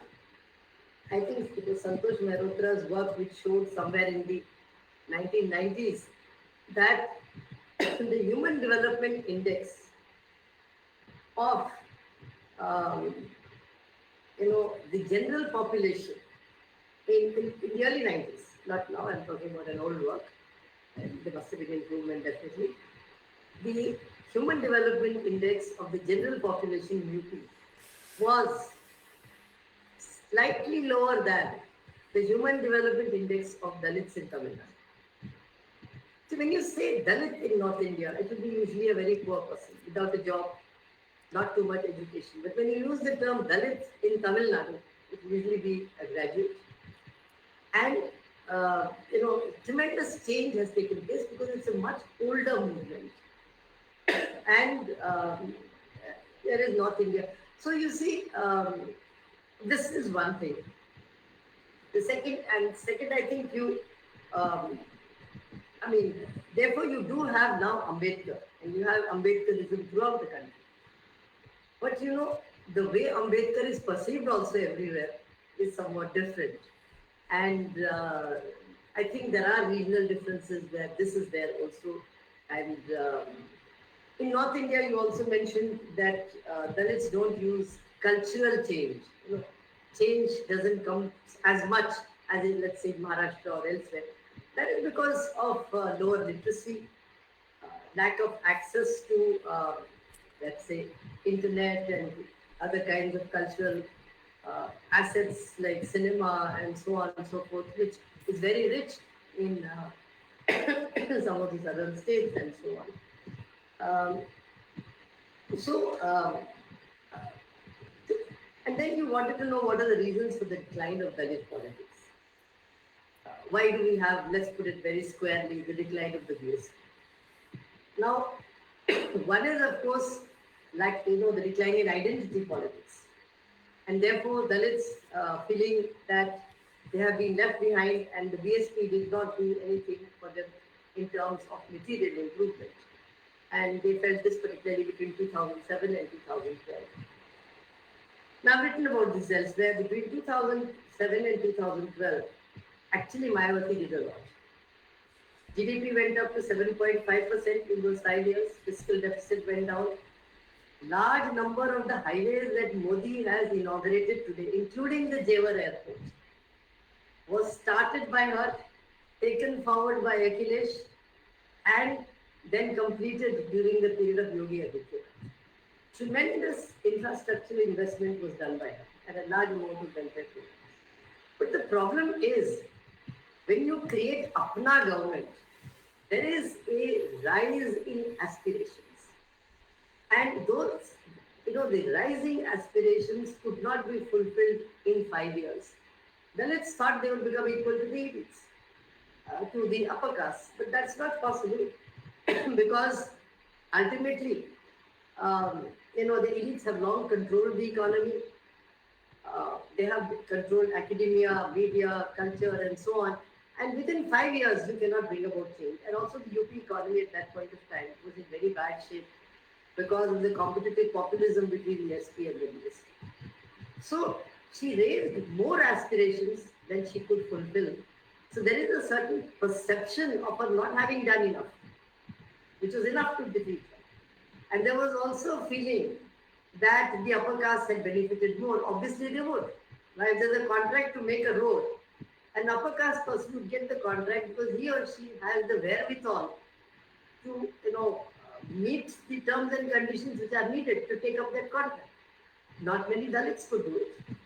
So there was a tremendous effort between 2007 and 2012, but rising aspirations couldn't be fulfilled, and in 2012 they first moved to the SP, and it's only in 2014 that they moved to the BJP. But I would say another thing, maybe I'm digressing too much from the book, but since you've asked the question, I would say today we are in a post-BSP phase. And the BSP actually has achieved a great deal and should not be seen negatively because Dalits did gain self-confidence. They did gain a certain level of dignity and a certain level of understanding and self-perception, which has brought them where they are. So the book is about what has been achieved and what has not been achieved. So a lot has been achieved, and I think the BSP has contributed a great deal to that. In creating this feeling or this self-perception and self-confidence. The spread of the power of the vote throughout UP. The fact that, a Dalit could walk into a police station and set up an FIR during the Mayawati period. All these things brought a certain social deepening of democracy. So yes, today DSP is facing an existential crisis. Mayawati is responsible in many ways. Corruption, hollowing out of the party, a lot of people leaving. She's thrown out lots of people. She doesn't have money maybe, and maybe she's scared of the BJP, whatever you want to say. But throughout the 1990s and early 2000s, the DSP did achieve a great deal. And I think there's no getting away from it. So I think the Dalit movement is a very complex one which has to be understood in terms of its achievements and in terms of its failures. And now we have the rise, as the book mentions, of Chandrasekhar Azad, others and so on. The point is, will they be a regenerative force? We have to wait and see. Will they be able to, fight the right-wing forces, and so on and so forth. So, this is something that we have to wait and see. Also, you talked about atrocities. If you do field work, they will tell you, it's not the BJP which is responsible for atrocities, it's the upper caste. And actually, many will tell you that there were more atrocities during SP rule. So they don't associate the BJP as a party with these atrocities, they associate the upper caste with it. So they make a distinction between politics and between electoral voting, between their social lives and what happens on the ground in villages. And so there is a difference between the two which has to be made. So I think these are some of the questions which were asked. If I have missed something, you can tell me, because you asked so many questions in such a rapid thing, and you raised so many very, very interesting issues that it's not possible to answer all of them. I think Shyam Babu should. Yes, one last thing I would like to say. The book has, I would say, 3 things in it. There is electoral, on which the electoral aspects on which a lot of study is there. But there is social culture, but there is also political economy. And I think the underlying political economy, which is a very big contribution of Shyam Babu within the book, it's talked about Dalit capitalism and so on, and how that can help. It provides a model to others. Don't go for a job, set up something. Go to the Dalit Chamber of Commerce, get money from somewhere, do supplier diversity. Political economy is a very powerful tool, and I think there are essays in the book which are very, very useful, and I'm sure you will have something more to say about it. Thank you. Thank you, ma'am, for your valuable insights. Now I would like to invite Dr. D. Shyam Babu, sir. Thank you, Mukesh and Ganesh, for your really perceptive comments and questions. Also, Professor Pai covering a lot of ground in addressing many of your concerns. While listening to both of you and also Professor Pai's comments, I was struck by 2 questions or 2 concerns. To begin with, let me be at the devil's advocate. Not necessarily what I'm going to tell you is that what I actually believe, but certain things we need to unpack to see what is there inside. When we get something, when I was your age, it was sustainable development. Everybody in every sentence, you put it there. And what exactly it is, nobody really defines. For each age, you have all these cliches and niche words. We just drop them. We don't really unpack. One such thing is Dalit Bahujan unity. Now, it's been there for the past 3 decades. Somewhere in early 90s it started. Tell me a particular date or a month or a year or a particular region in the country where this Dalit Bahujan unity was a reality. The Dalit Bahujan unity And my understanding, probably you would accept that is Shudras and Atishudras coming together because they are the victims of caste system. They happen to be poor, still discriminated. They have no share in the larger society, in the resources, cultural capital. So in all these respects, they are more or less similar, despite all the different boxes they are put in. They have too much in common that easily they would come together and create a plank to claim the political power. It was dead on arrival. It never happened. As a wonder, it happened once, SP-BSP alliance. The way it ended, more or less, it was a thank God that Mayawati escaped attack on her life. That should have been the end it. But we still talk about Dalit Bahujan unity. But let me also add, forget about Shudra element or OBCs and MBCs as a separate group. Only Dalits. Show me a region or a particular year where Dalits were united on their political matters and socially. Which state you have that unity? If you as young scholars are going to focus on many of these areas, what you should avoid inheriting from us, the senior scholars, is we have done this part.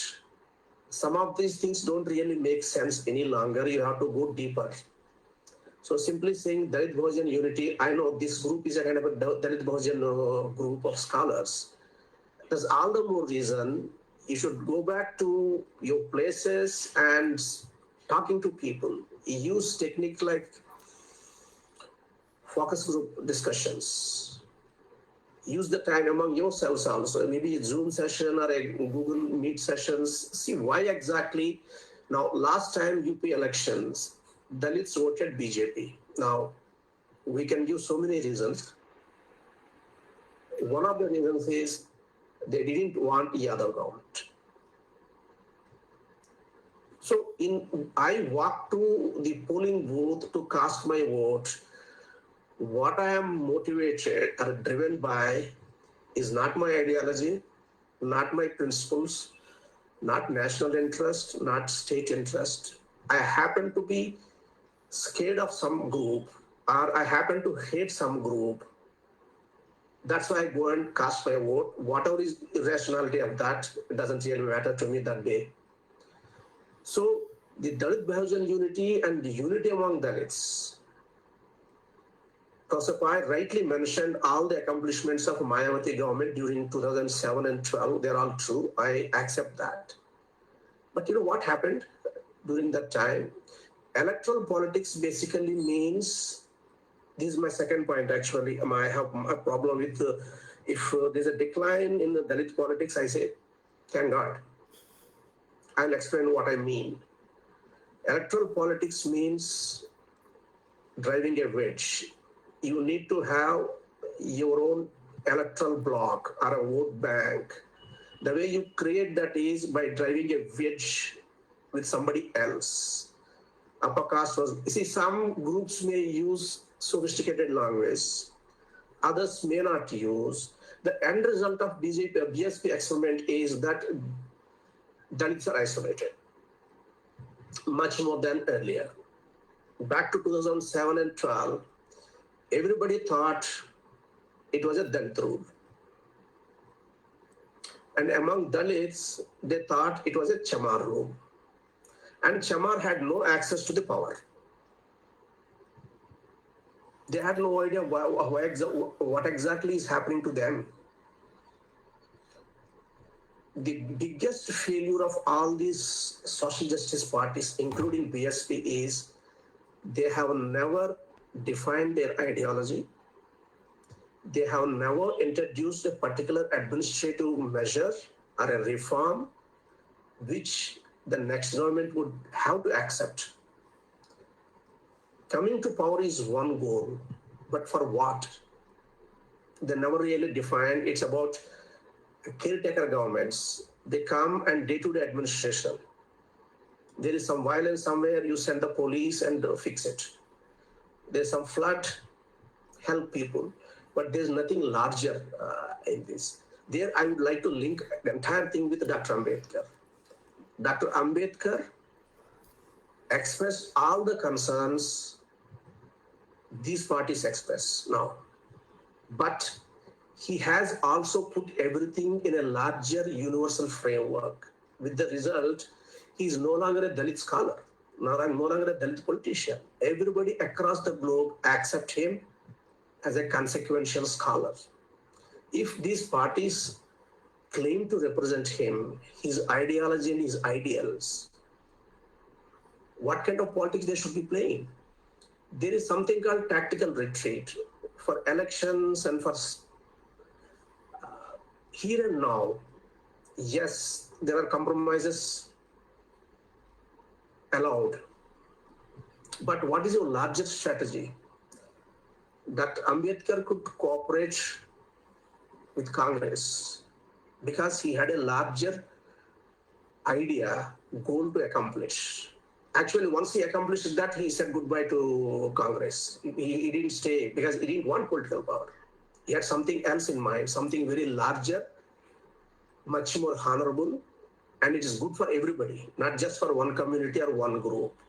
Show me one social justice party even remotely tried to follow him, even in their pronouncements, forget about in practice. Of course, every party has one ideology and one value system articulated well, but in power they may not accept, they may not practice it. I accept that.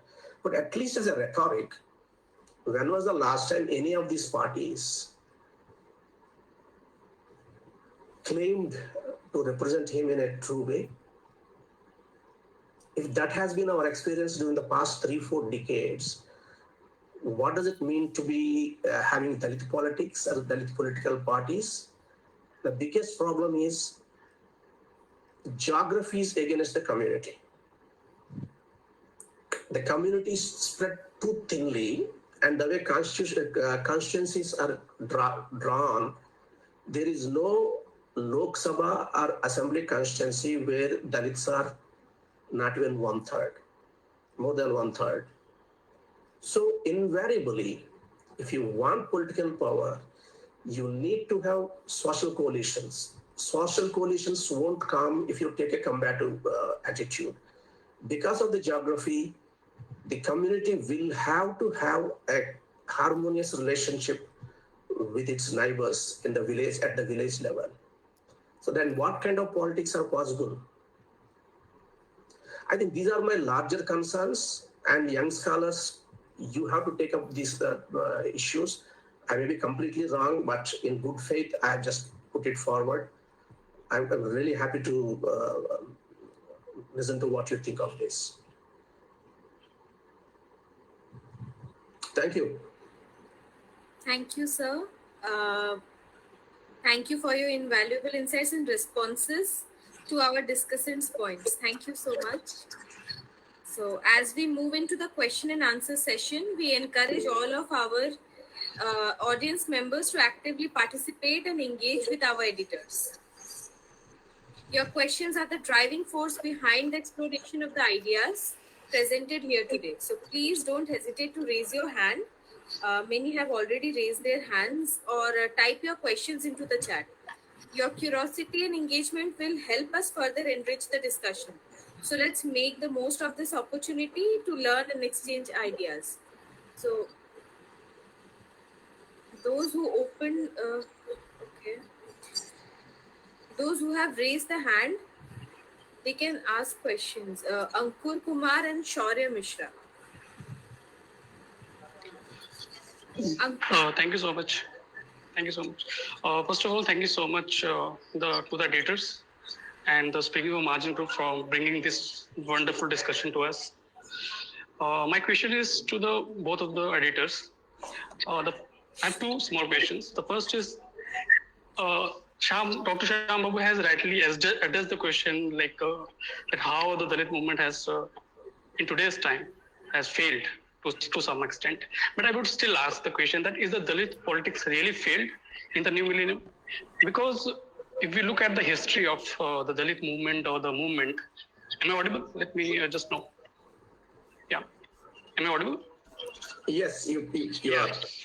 So my question is, if you look at the history of the movement, we have always seen that it always emerges as a response to a particular objective. Like if you go to the history, we see in the 1930s during the colonial period, Ambedkar organized the Dalits against the nationalists, like those who were trying to make the colonialism and nationalism, these two categories fight with each other. Ambedkar said no, there is a third category where Dalits needs to be given due consideration. So the colonialism and the nationalist forces were the explicit kind of objective, like where there was a kind of objective there, right?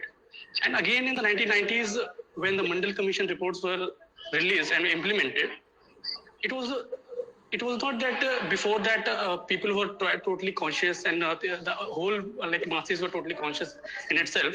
Like after the Mandal Commission report was implemented, there was a kind of clash between the groups, and again the consciousness emerged within the Dalit movement, right? So these kind of things are there. Like even the Foucault, like if you take the example of Foucault, he says the power, when a group tries to enforce the power, like when a powerful group tries to exercise its power, it always leads to positive consequences, right?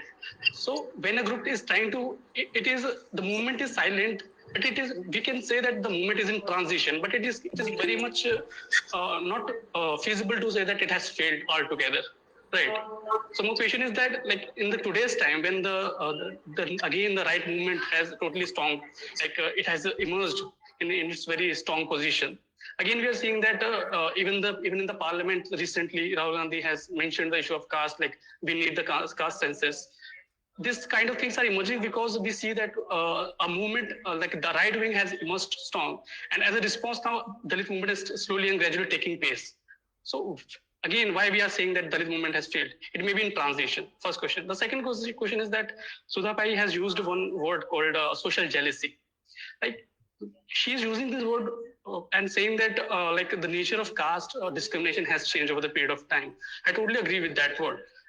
And my question is that even after getting socio-economic or like social mobilization or economic mobilization or academic mobilization, we are getting education, we are getting economic resources and all, but still we are lagging behind. Like when it comes to the confidence or when it comes to the morale of the Dalit, some of the Dalit population, it is still lagging behind.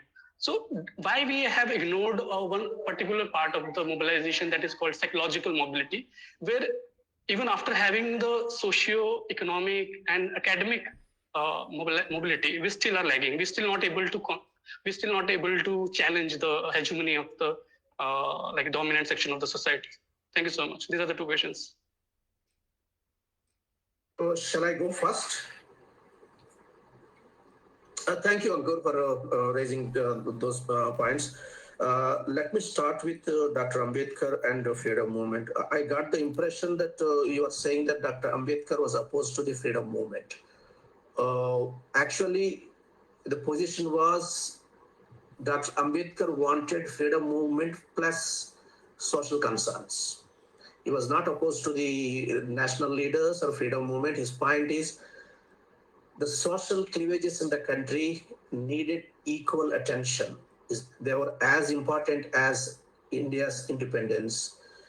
Maybe at that time I would have accepted his viewpoint, or I would have rejected his viewpoint. I don't know. But now, after 7 decades or 8 decades, he is vindicated. So the shortcomings of the freedom movement is they simply thought getting independence would solve India's problems. That he refused, and he wanted equal focus on issues of caste.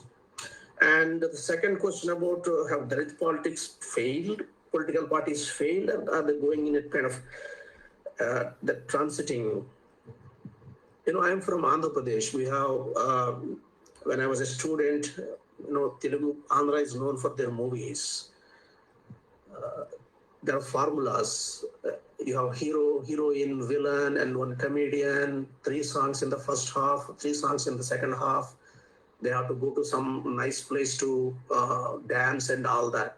So directors and producers come together and create that kind of what we call a formula movie, assigning of the number one hero and number one heroine.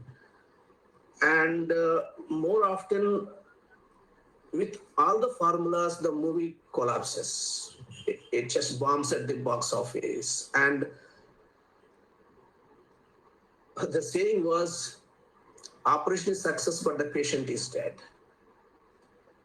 So similarly, with the Dalit political parties, what I would say, why do you need political parties?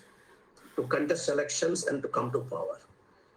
To gain power, to retain power, to help your vote bank. It could be any combination. Is there any causal link to say that Dalit political parties or even Dalit representatives, MPs and MLAs, during the past 7-8 years, so much constitutional tinkering has taken place. I don't know how many of you notice. Again, this is another research agenda for you people. Under the Constitution of India today, there is no distinction between the scheduled caste and most backward classes. For all practical purposes, they both are governed by the same articles. The same articles that provide all the institutional means for the upliftment of Dalits are replicated. It's like cut and paste, find and replace we use in Microsoft Word. So wherever it said scheduled caste, they simply made it other backward classes. And I haven't come across one MP from any party raising these matters, inside or outside Parliament. We are in Delhi. There was a time all these leaders would come to JNU and Delhi University. We have discussions. I haven't come across anybody. So my question is, I'm not saying that, no, let us get rid of all Dalit parties. I'm not saying that since Dalit representatives are not raising the genuine concerns of the community, we don't want them. I'm not saying that. What I'm saying is, how are they fulfilling their obligations in any way? Is there any mechanism to ensure that they would do that? Or can we visualize a Dalit political party which is equally appealing to other sections, other Bahujan sections, because it has this particular ideology? It can be market, it can be Marxism, I don't know. I'm agnostic on politics, but some agenda, some decency in the way they behave in public, when they come to power, what are their concerns? If you want to say that we are in transition, fine, but where we are going in transition? I don't know how much I answered Ankur, but it's very thought-provoking. Thank you. Thank you, sir. We can take questions collectively, and then the editors can respond. So we have Surya Prakash and Saurya Mishra.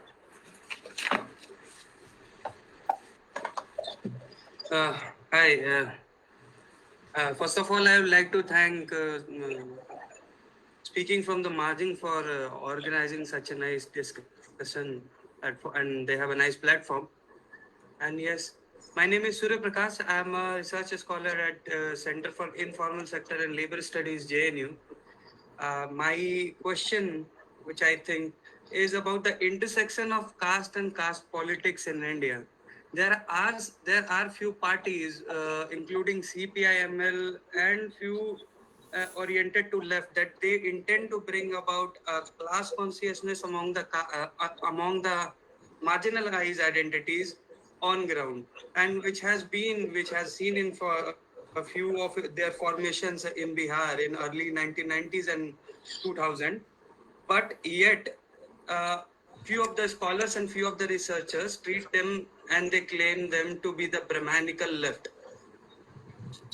Do we think, do we have any suggestive idea how to frame a consciousness among the marginalized identities about their knowledge of caste, and then we can try to frame ideology based on this intersections, which can even, as Professor Babu, as Sir Babu says, can bring about a change in the society with having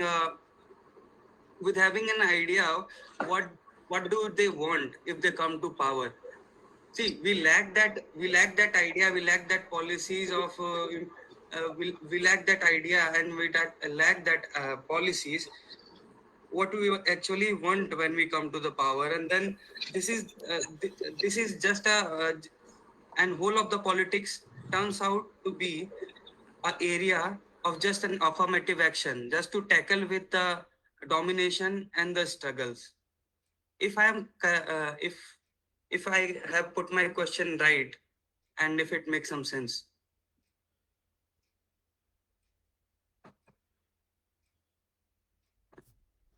I'm done with my question, sorry. Yeah, Riya, can I go next? Yes. Yeah, hi, good evening, everyone.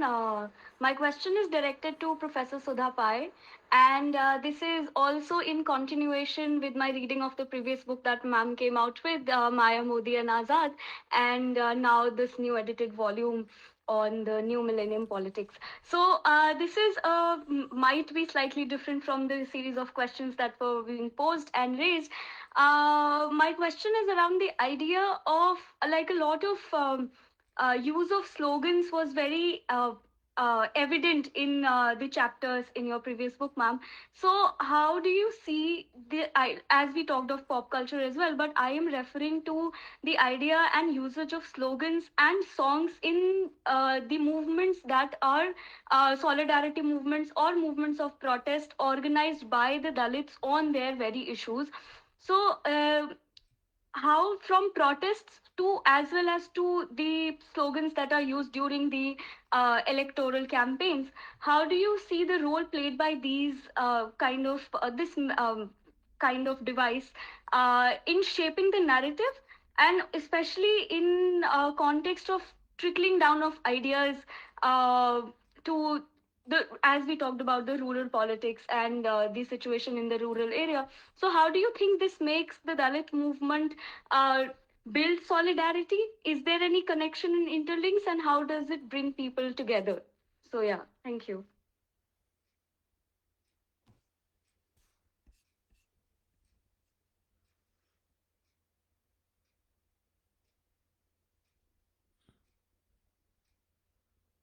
Hello. Am I audible? Yes, Riya. Yes, Riya, you are audible. Yeah. So, sorry for the disturbance, network issue. I couldn't listen to the last question completely. The question is, it was directed to Professor Pai. I think they can respond now because I don't see any other questions in the message or any hands raised. So yeah. Yes, you can respond to the.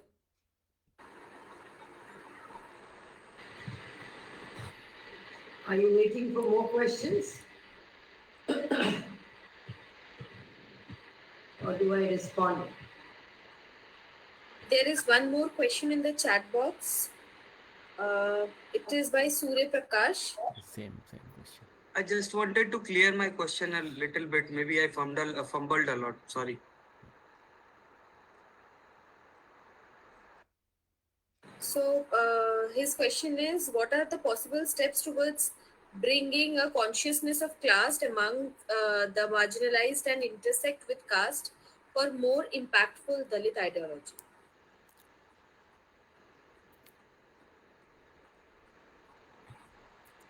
Editors can respond to the questions now because we don't have any more questions. Would you like to take that, Shyam Babu?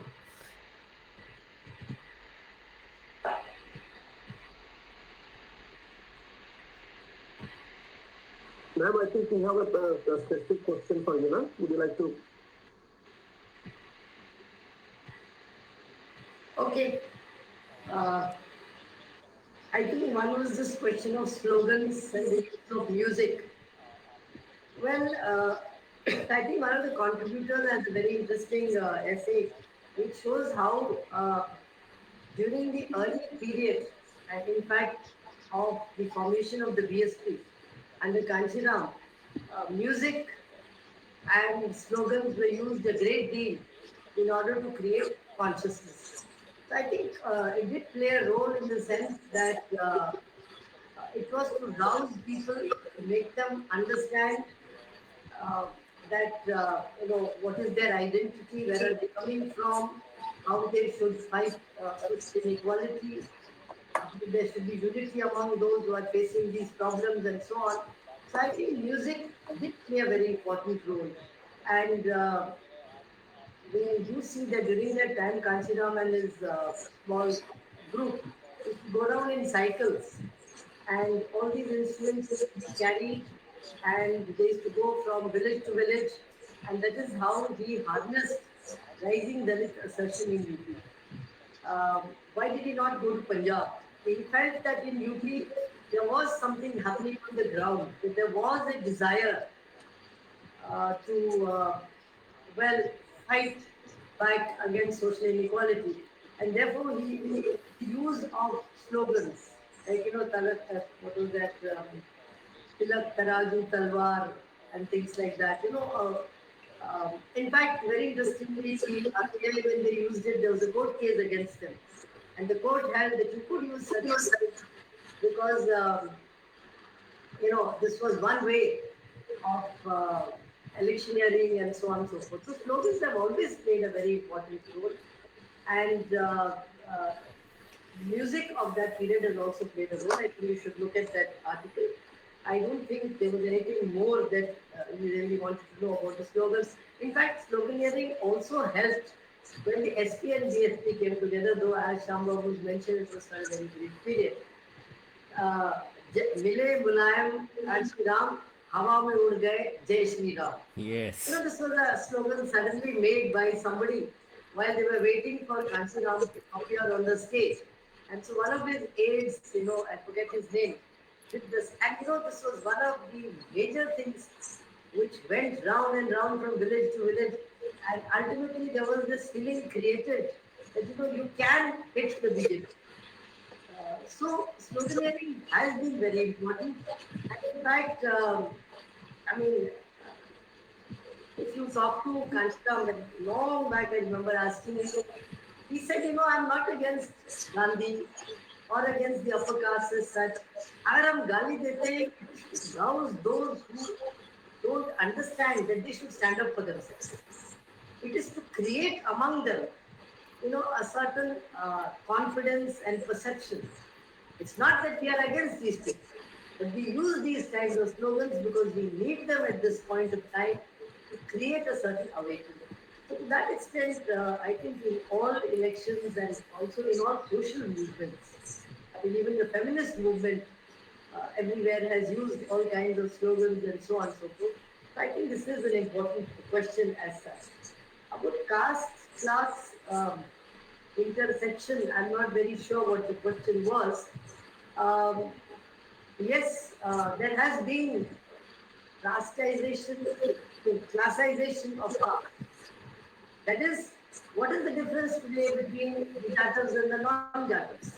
It's not just caste or belonging to different subcastes, but their class positions also. Some are poor, some are little better off, and so on. So caste and class do intersect and do play an important role. But whether this can be used in politics, I don't know. That's very difficult thing. In Tamil Nadu, some of the smaller Dalit parties have tried to tried to sort of make a coalition with left parties, with the CPI and with the CPM, those are very small in Tamil Nadu, but they have not been very, very successful. Nor has it been very successful in the case of Bihar, at least where elections are concerned. But if people can be roused in terms of class rather than in terms of caste, it could be great, and both of them could play an important role. Thank you. Sir, would you like to respond? Yeah, briefly, thank you, Surya Prakash, asking about that caste class interplay, so to speak. You also mentioned about the ML parties. In my own state, Dalit leaders who were in CPI ML came out after decades saying that there was caste discrimination in the party. I can cite a couple of examples. There's one Comrade Satyamurthy, and there's one even Comrade Gaddar. He came out of the movement because he felt it was dominated by the upper castes. So when I think of this class business in India, I always remember Ambedkar saying that caste is a disease of the mind. It is not easy. Only thing is, in these kind of settings, we make it binary, upper caste and lower caste. But it is so ingrained everywhere. At every level, you have this.